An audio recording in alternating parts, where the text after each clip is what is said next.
Ali. I'm a doctoral student at the University of Illinois, about 2 hours south of William, in Urbana-Champaign. Yeah, and I'll be talking a little bit about some work in progress that I've been doing, which looks at this co-creating or participatory AI approach in the specific context of parent advocacy and special education.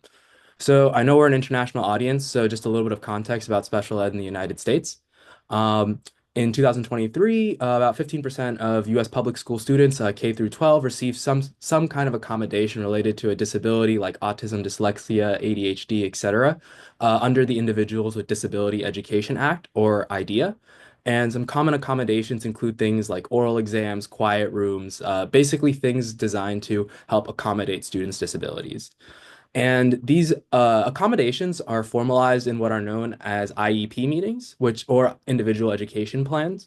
And essentially, what these are meetings between the student, their parents, maybe even lawyers, and then school representatives to sort of create a legally binding document.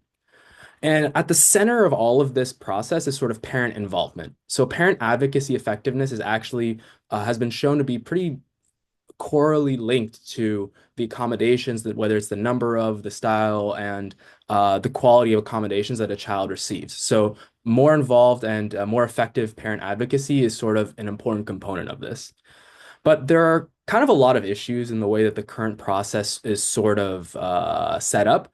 So, first and foremost, there's a lot of tension between the parent and school. These sort of IEP meetings are seen as like negotiations or even fights rather than collaborative experiences. There's kind of a lack of transparency, both intentional and unintentional, in things like eligibility determinations and then overall, like kind of confusion about how to navigate the process. And all of this sort of leads into the last issue of just difficulty in feeling empowered as a parent. And I kind of want to take a step back and talk a little bit about AI and special education broadly. So there's kind of like these three core components of parent advocacy, student learning, and then teacher instruction. And research in the past in terms of AI has largely focused on student learning and teacher instruction, which is totally, valid and they're important parts of the process. But really, we're kind of haven't seen much work being done on the parent advocacy side, which is pretty interesting given how important it's been shown to be. So, to address the advocacy challenges, parents right now currently are kind of faced with either spending a lot of money in terms of hiring somebody to help them with this process, or a lot of time to kind of become a knowledgeable advocate. And this kind of quote is from a participant that we interviewed, and I think it sums it up pretty well, where they're saying that there's a system of haves and have-nots in this current system, where it's either you have to take the time or the money to spend to actually effectively advocate for your child. And this sort of motivated our research questions. I won't go through all of them in detail. Obviously, these slides are available online. But essentially, what we're wondering is, hey, what challenges do parents currently face in this process? What are the ways they use currently available technology to address these issues? And then how can we work with them to envision AI being integrated into their workflows and help them in designing better tools to assist them in this process? So our research workflow essentially was an interview with the design probe component, and obviously there's a lot more details here, but I just will go over this pretty quickly.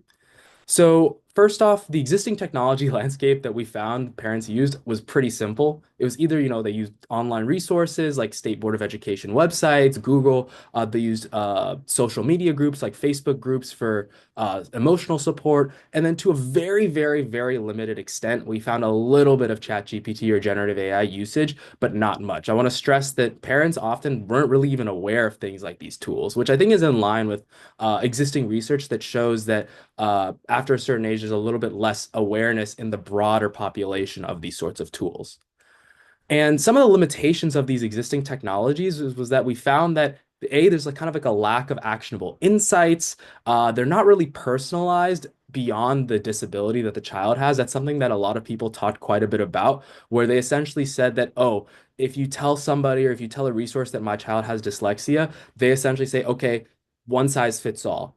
And then last but not least, we actually found a little bit of folk theory sort of coming in where certain technologies, especially like state provided or government provided resources, parents thought of these tools as ways to actually give the schools plausible deniability rather than actually helping parents because they saw these sorts of things as saying, oh, the schools could say, we gave you the information, you just couldn't find it. That's no longer our problem. So you can kind of see how these technologies don't actually address some of these underlying issues or really even help parents. So this is sort of what we found to be like a little bit of a generalized parent advocacy workflow, and then some of the issues faced by participants. And I'm going through this kind of quickly, but obviously the slides are available online for you to look at in detail. And then the next thing we kind of did was we made a series of just really simple prototype or wireframes, which served as starting points for discussions surrounding parents' preferences for features and designs of AI-based advocacy assistant tools.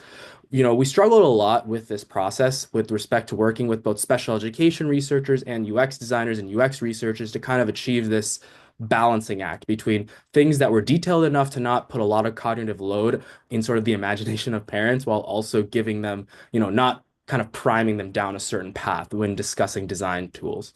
So we showed them a couple of really simple wireframes like document readers, meeting planners, and then even really simple chatbots. And we sort of showed this, and this was sort of after the interview, and we gave them the space to sort of discuss what they thought and what they think would be helpful and not so helpful. And so I'm kind of going to go a little bit broad about what are some of the insights that they provided, and that's sort of just due to time. But one thing I really want to stress was that parents were, and especially people that we interviewed, were so excited to be engaged in this research. This quote was from a real participant where they said, "It just feels great to know computer scientists even care about us," which, is tough to hear, but it's really important. And I think it stresses the importance of the fact that real people outside of whether it's an academic or industry or, whatever context, have a vested interest in helping to work to design these AI-based tools with us. And so they spoke about things about like family-driven personalization and talked about wanting interactivity, and then even spoke about things like, hey, AI can give us the opportunity to have more data-driven insights in our advocacy rather than being dismissed as being too emotional, which they often were.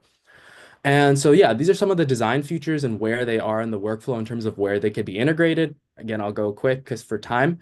And so some overall visions for AI assisted advocacy was that parents saw these as ways to bridge socio-technical gaps, get actionable insights into what to do in their advocacy, and then surprisingly facilitate collaboration with schools. Because even though there's a lot of existing tensions, parents really just want to level the playing field so that way everyone can work together to achieve the goal of giving their, child the best education possible. And so some next steps is that we're working with different groups that I'll thank at the end to facilitate sort of multi-stakeholder AI design work and then build and evaluate these prototypes as well. And I want to end just by thanking a lot of the groups that I've had the pleasure of collaborating with, both in industry and outside, or both in research spaces as well as other spaces and advocacy groups. So thank you.